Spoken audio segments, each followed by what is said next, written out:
Today I'm here with Mark Cook, Jimmy Rogers, and Beau Sullivan to discuss Concert in the Country. Thanks for being here, y'all. Thank you for having us. Glad to be here. Thanks. Indeed, what a great day it is to be sitting down with Bullet Music. All right. Now, tell me, what inspired y'all to get your charity started? What motivated you? Well, my name is Beau Sullivan. I'm with True South Promotions, and it has been an honor to work alongside of both of these charities over the past year.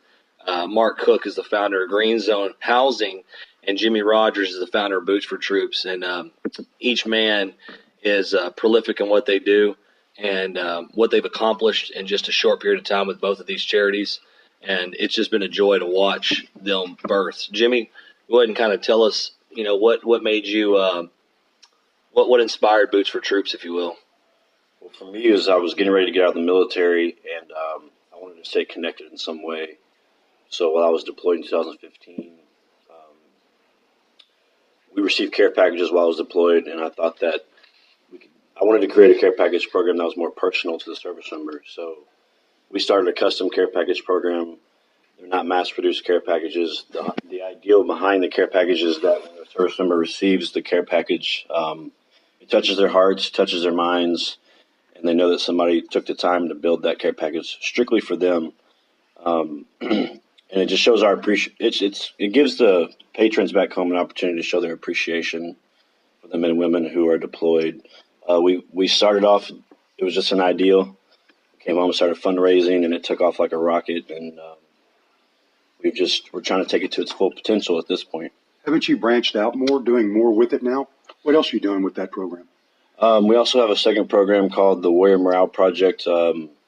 This program, we assist active duty service members during the holidays to fly home to their hometowns to be with family. Awesome. And we also we pay for flights for emergency situations. If you have a death in the family, most citizens don't understand that if you're not traveling on orders, the military does not pay for your travel. So you got a E2 in California. He needs to go home to Virginia, across the country. He's got 3 kids and a wife. You're trying to buy 5 airfare tickets. Yeah. It's a couple $1,000s, and you're not even making that a month. So we step in and we pay for the flights and get them home, and we don't ask them to repay it. Aren't you doing some That's other incredible. Aren't you? That is. But aren't you doing some more stuff for Harvey Relief as well? Yes, we did step up after Harvey to try to help military families in the Houston area. We've actually adopted a family in South Houston who the husband is deployed in Saudi Arabia. The mother's home in Houston with 2 special needs children. One has autism, one has Down syndrome, and they lost pretty much their entire house during the storm. So we're going to be presenting them with a nice large check at Concert in the Country to rebuild their house. That'll be a heck of a moment on stage in front of our thousands of people there. And Very we present emotional this moment. check. Yeah, it'll be very emotional. Absolutely. I cry at the drop of a hat anyway. I can't get up there. I believe we'll all Have some three be tissues. balls of emotions for Have some sure. tissues for you. Yeah, well, no, it is. Being an outsider, looking in and having a for-profit company that puts on these large events. It was awesome actually having Bullet Music be a part of my last event, Beyond the Pines Music Festival down in Houston, which Green Zone Housing was one of the beneficiaries of that. It's always great to see a charity that has such a low admin cost and such a high give back rate, I guess is the word I'm looking for, even though that's not really a word, but yeah. I get it. No one's pocketing things. Yeah, no one, exactly. $1,000 a year CEO. Yeah, exactly. I mean, transparency, transparency and tangibility. I mean, It's funny you say that, Beau, because people ask me all the time, how did you get to where you are so fast? I said, well, we've been so transparent with our donors and the people that follow us. Yeah. You don't rarely go a day. You don't get on the Boots for Troops Facebook page and see a feel-good story or see that a care package went out or see that we help a military family. So that transparency has just really got people behind us. Makes it so much more personable, whenever you sit there and you donate, whether it's, for some people and all they can give is $25 or, you have big donors come in and say, here's $2,500. Seeing, that tangibility just makes it that much more real, and so slide over here to Mark Cook with Green Zone. It's my turn, huh? No, it's the hot old, seat. the old silver What fox. inspired Green Zone Housing? Uh, to be honest with you, I was called to do it. There's such a program now going on, the political correctness, but I'm just going to say it because me and a buddy of mine were sitting on the front porch of my house. And I just recently lost my parents, and he had recently lost his wife. And we said we were just going to build a house and give it to somebody. After that, we started researching, and we found out that you just can't do that. So we invested everything we had, plus our souls and our hearts into it. And my co-founder, being a Vietnam veteran and suffering from PTSD, which I've known about for years, we've known each other over 30 years, worked together in oil fields for David Nash you're talking about, right? Dave Nash, yeah. All those programs that we looked at didn't have the feel that we needed. We've done some research, and we're the only organization in the United States that does it the way we do it. You're speaking of like Habitat for Humanity and other organizations like Yes. that build homes, but It's not necessarily homes. It's, we recycle containers. We're in the green part of it. But environmentalists have to love that. yeah, yes, they do. What happens is if you look at the word green zone, and you know what green zone means in the military jargon, that's a safe place. And then you look at it in the civilian world, it means recycling. So we combine both of those to use the word green zone housing. That's awesome. Now, what everybody does not know that we're going to relay out here today is Beau Sullivan does True South promotions. But what people may not know is that Beau Sullivan is also on my board of directors. And he is an integral part of green zone housing. He speaks for me when I can't speak, which is what, 90% of the time? Yeah. So I like to talk. he likes to talk. Sometimes we just got to shut him up. Good luck with that.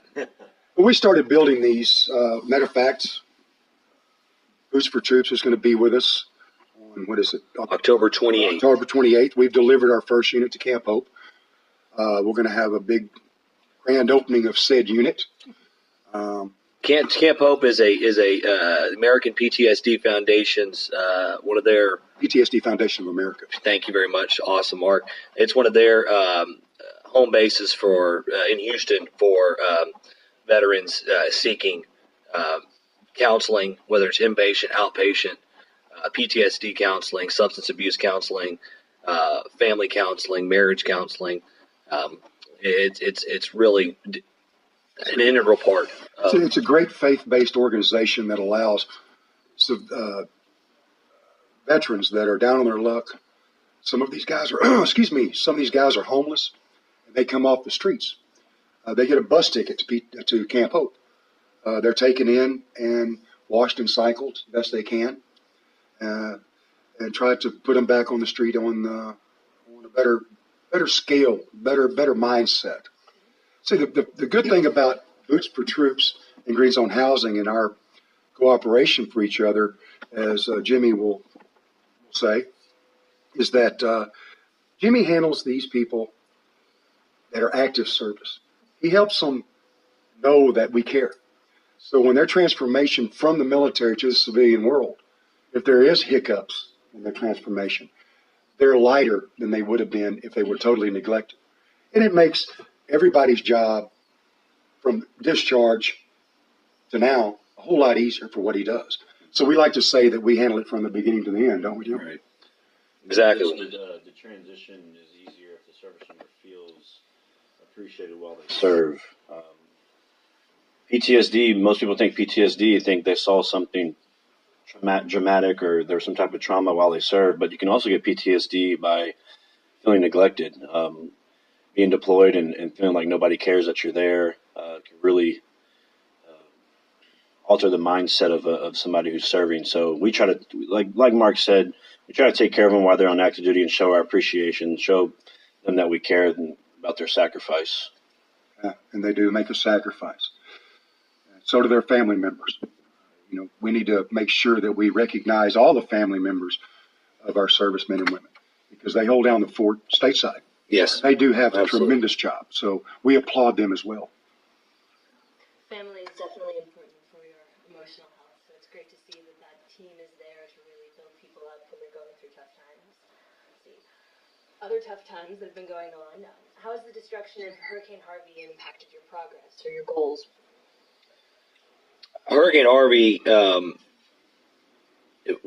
absolutely blindsided Houston in the way that it did. We're Well, from Rockport to yeah, or no, excuse me, exactly right. And let's just say Southern Gulf Texas, Coast, the Gulf Coast. Yeah, the Gulf Coast, the Southern Texas. I mean, I'm being biased whenever I say Houston because obviously Harris County, Montgomery County, are our major primary market areas. But yeah, the entire Gulf Coast. I mean, we get hurricanes down here all the time, but never to the scale and the scope and the size and the intensity that Harvey came in, and the tens of thousands of homes which were lost in our community of Montgomery County. We saw devastation from the multi-million-dollar homes all the way down to the $3,000, $4,000 trailer home, and the displacement of people and the displacement. Families. Wow. Yeah, you have people without water, you have people without electricity, you have people living in tents. Beau and I have witnessed, and Beau has done so much to help with that program. But like Katrina in 2005, when you take away power, you take away government or any kind of leadership, then you take away all forms of what we lived today: electric power, running water in the sink, toilets. People, they don't understand how to do that. They don't understand how to live. Yeah, they can't function. I call it tribal. I mean, because when I was living in tribal, because when I was living in Africa, that's what they had. I'm comparing it to the tribes that I used to live with when I was in Nigeria. If you don't have it, you don't know what you're missing, it's no big thing. But in advanced society that we have, our people, they just lose it. They don't know what to do without guidance. Yes, as Beau said. So going back to your question and how it's affecting how the immediate effect upon our goals and what we wanted to do was obviously a lot of people poured a lot of money into Harvey relief. So as a charity, it kind of sets you back. You really feel guilty asking for anything for your charitable cause whenever have all these people around you who need help rebuilding their lives, and everybody wanted to pour the money into Harvey. So it has been a challenge to keep everything funded and operating. We just had to work a little harder to keep the doors open. But so far, we've still been able to raise the money that we need to keep the operation and the mission going. Yeah, we did the same thing. We actually canceled 2 of our events and turned them over to Harvey Relief, simply because if the economy and the people that give are not healthy, how can we need to rebuild them before we can rebuild our programs. Yeah, I mean, it was like Jimmy just said, you feel somewhat even guilty because, I mean, here, charity is the name of our game, and obviously fundraising and money allocation and things like that come along with it. You have a natural disaster come through, and all of a sudden, everyone's attention is focused on Harvey relief effort, and it's a complete game changer. So Green Zone Housing and our team, myself, I took the reins in a very low income area where about 100 homes were affected. FEMA, some of them were undocumented, some of them were, they're not the prime candidates for the community money to be allocated, if you will. So because they don't look good on paper, and so Green Zone Housing, we had to put aside our military stance for a minute, and our veteran stance, and going after and helping our veterans and military, and it just became, let's help people. Let's help someone. Let's help these families that are struggling.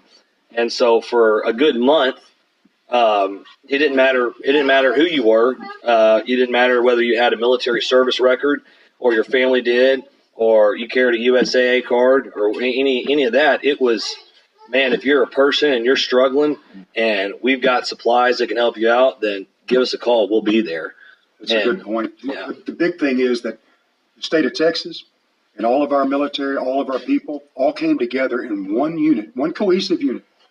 And it didn't matter if you were black, brown, purple, or green. We helped. And that's what's so great about our state and our charities. because we go outside of our realms to help those that can't help themselves. Absolutely. Oh. All right. Well, this is the second year of Concert in the Country. What do you plan to do differently from last year? I guess I'll take that one. Jimmy, that's all you, big dog. No, Mark weren't there last year. No, we were not. So last year was our first year doing the concert in the country, and my first time putting on an event of that magnitude. And you know, I didn't know what to expect. It actually turned out really, really good. We had about 800 to 1,000 people show up. The feedback on the event was it's hard to really want to change anything this year because of how great the feedback was from last year. It almost seemed that everything was perfect except the weather. It ended up being like 32 degrees that night. It's freezing cold. But anyways, we pushed the concert up 2 weeks this year. But the only thing we've kind of changed this year is we have stepped up our entertainment budget, and That's a big thing to change. it is. That's probably the biggest change. You're doubling the amount of resources going into it. Right.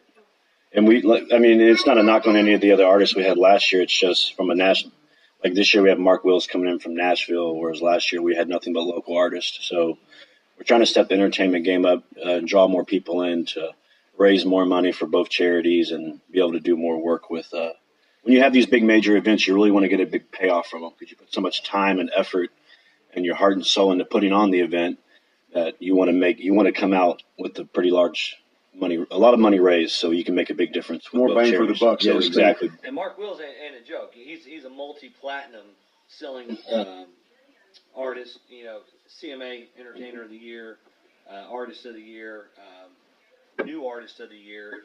I mean, his one sheet's pretty legit. And then he got the second most played country song Of the decade. of the decade from 2000 to 2010 for 19 something. I love that song. So, Actually, we did a video to that one, didn't we? yeah, well, I'm really excited for Mark Wills. The thing about this area is music's so big in this area where we live. Texas music. You see a lot of the same artists every weekend playing around here. I don't remember the last time Mark Wills played in this area. No. It's been a couple of years. I think the last time he was here was at the rodeo or something. So it's just awesome to bring somebody in that you rarely get to see here. And we're excited for him. And then the undercard's great too. Yep. Josh Ward's up and coming Texas country. I think he's the next biggest thing maybe in Texas.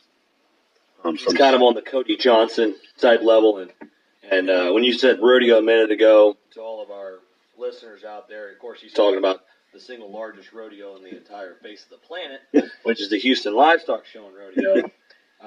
But our good friend Cody Johnson, who's also a Montgomery County boy, this guy's just laying golden eggs left and right. But Josh Ward is just falling behind him in his wake, and Josh has that definitely has that capacity to reach Cody's magnitude. So Josh, who else we have? Jake Worthington, runner-up on The Voice, Blake Shelton's team. Great guy. I've been following Jake since he was on The Voice, and I even went and saw him after The Voice, his first concert here in Houston. And then I seen him a couple weeks ago at Do Si Do, which is a music venue over here in our area, and just watching him grow, I'm telling you, he's gonna. If you haven't seen him play, you're in for a treat because he's really gotten really good. Oh, it's going to be some beer drinking, foot stomping, and belly rubbing music. I tell you that much. We also need to mention Mike Donnell. He's a Marine veteran, so he's going to be opening the concert, and I'm excited for him too. He's got a great future. So then we got the always special Heather Raylene singing our national anthem, which I guarantee you, with our crowd, we'll not have a single person kneeling out there. What can we expect outside of live music at the festival? This is awesome. We've put when I say we, I'm going to put Jimmy Rogers first and foremost there. He's put blood, sweat, and tears in that. I feel like my own blood, sweat, and tears have gone in there because Jimmy's beat them out of me. He's a tough boss. Yeah, he's a tough boss. He gets things done, which also makes him an incredible leader for his nonprofit organization. Amen to that. But so we, being Jimmy Rogers at the helm, and myself and Mark Cook, Jimmy's incredible wife Lindsay Rogers, my incredible wife Christine Sullivan, and then one hell of a committee, one of the best committees I've ever seen. Like I said, True South Promotions, my for-profit company. We get to put on events like this for a living, and it's special to be a part of an event that's 100% nonprofit, where there's not a single for-profit investor.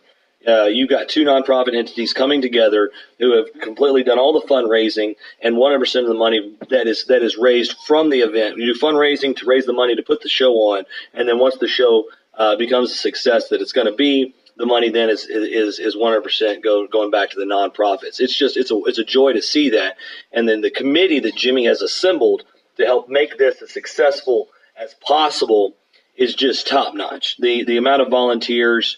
Not just volunteers that show up and say, "Oh, I can do that." Or whatever. I'm talking about die-hard volunteers who, it might as well be their baby. It's Jimmy's baby, but man, it takes a village to raise a child sometime. And if Concert in the Country is this child, then the village raising it is just one of the best top-notch committees I've ever had a chance to work with. So I want to give kudos to them. You want to mention anybody in that committee specifically? Well, I mean, I don't want to go through the names because I feel like I'll forget somebody's name and then I'll make somebody feel bad. You're all amazing. Yeah, they all are. I'll just say, I'll kind of echo what Beau said. Like, it's awesome to see. We get all these people in a room together, and most of them, all of them are volunteers. They're taking time out of their own personal lives, and like they said, I'm very hard on all of them. I'm very hard on Mark and Beau. I try to bring the best out of everybody. It's not the military background, isn't it? It might have something to do with it, but I'm always afraid that somebody's going to take my when I'm being hard on the wrong way. So it's just one of those things you got to be careful with because you're dealing with volunteers. But I do expect a lot. The expectations are high, and that's the only way to put on a great event. If you have low expectations, you're going to come out with a event you're not very proud of. But if you keep the expectations high, you set the tone from the start. Then when it's all said and done and we're all celebrating how much money we raised, a lot of that has to do with the expectation and the standard that was set. So, absolutely. So to digress a little bit back to your question, what else is going on? What else is going on besides live music? The awesome committee. The awesome committee is assembled. We've got some wonderful things going on. The auctions we're going to have, the charity auctions we're going to have, we got some of the most top-notch items, whether it be guns. We had an incredible gun dealer come in, donate some guns. Charity guitars. We're really pumped about these celebrity-signed charity guitars. I can personally kind of take a little bit of credit for that, man. I've been going out and busting hump lately. You can take all the credit for that. these charity guitars, I'm really pumped about them. We've got some great celebrities that have signed these. Like the band Blackberry Smoke, Whiskey Myers, Kevin Fowler, Pat Green, Aaron Lewis, Cody Johnson, Shooter Jennings, Cody Johnson, the man we just mentioned a minute ago. Shooter Jennings, Lucas Nelson, Josh Abbott band, Pat Green. It was great to get Josh Abbott. His band. They were there at Ground Zero for the Vegas shooting. They were the band that just went off stage, and they had 20 band members there that were on site whenever the Vegas shooting happened. Yeah, so it was great to have Josh Abbott come on board and donate some charity guitars. So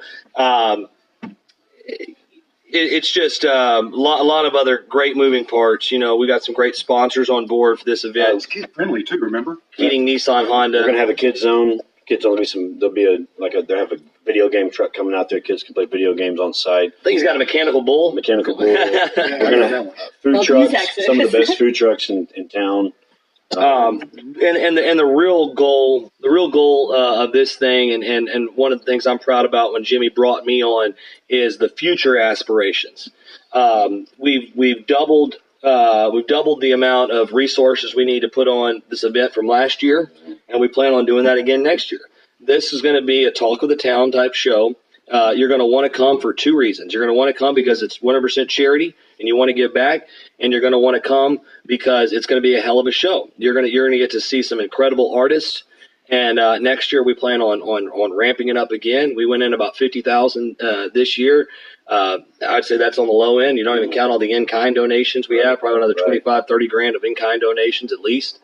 So, you got an $80,000 show, and next year there's no reason why it's not a $150,000 show, if not more. We Thanks to our incredible sponsors. Yeah, thanks to the incredible sponsors: Keating, Nissan, Honda, Boot Barn, Halford Busby Construction Consulting, Duquesne Beer, Medical Control Group. And also, it's a great time of year. The weather's going to be nice. It's going to be between 60 and 80 degrees. You can bring a blanket or a lawn chair and sit in the field. It's a beautiful horse farm in the pasture. I mean, you don't get a view like this in the Woodlands if you go to the Woodlands to see a concert or anywhere around here. This is Anywhere in Houston. The country. It really is a country feel. Definitely. It's a legit country feel. All right. Any final thoughts for our audience? I got one. All right. Everybody that's been donating their time and efforts to Harvey and the relief funds that we've been doing. We made a video about this earlier, and it drew a lot of response. This is the time now to take a little time for yourself and come out to Concert in the Country and enjoy yourself. And while you're doing it, you're still giving, right? Yeah, absolutely. You're still giving. Great point, Mark. So we just go ahead and take a day off from helping everybody else. Have a cold beer and help yourself and your family for a day. Absolutely. I love that narrative. Come out, shake hands, take pictures. Oh, no, we're Drink a cold one. We'll even come out and shake your hand and hug your neck if you want to. We'll drag you on stage. Whatever you want to do. It's awesome to see a city that was from some of the worst devastation. Sometimes comes the greatest inspiration, and we've seen that through a city that's become united. And I say a city, but it's the entire Gulf Coast, as we said a minute ago. But Texas strong. Texas strong, baby. Texas strong. Houston proud. And it's just an honor to work next to both of these gentlemen. These are incredibly giving philanthropists. I'll say this one last thing. We've put months of planning and like we've mentioned before, we put our heart and soul into putting on this event, and now it's in the public's hands. It's totally up to y'all how successful it's going to be. We've encouraged everybody to buy tickets to come out, but ultimately you have to make that decision for yourself. But we would really appreciate anybody who shows up and supports this event. Like I said, we've had a lot of people put their heart and soul and put their lives aside to make this happen, and now it's in the public's court. So get out there and support. Come on, family. We'd love to see you guys out there. Give our closeout line? Let's give them the sign out. Let's do the sign out. Okay. As always, God bless you. God bless our troops here and abroad, fighting for our freedoms, and God bless America. See ya at Concert in the Country. November 4th. All right. See you November 4th at Concert in the Country at Show Sports Farms. I'm Zara Parker for Bullet Music.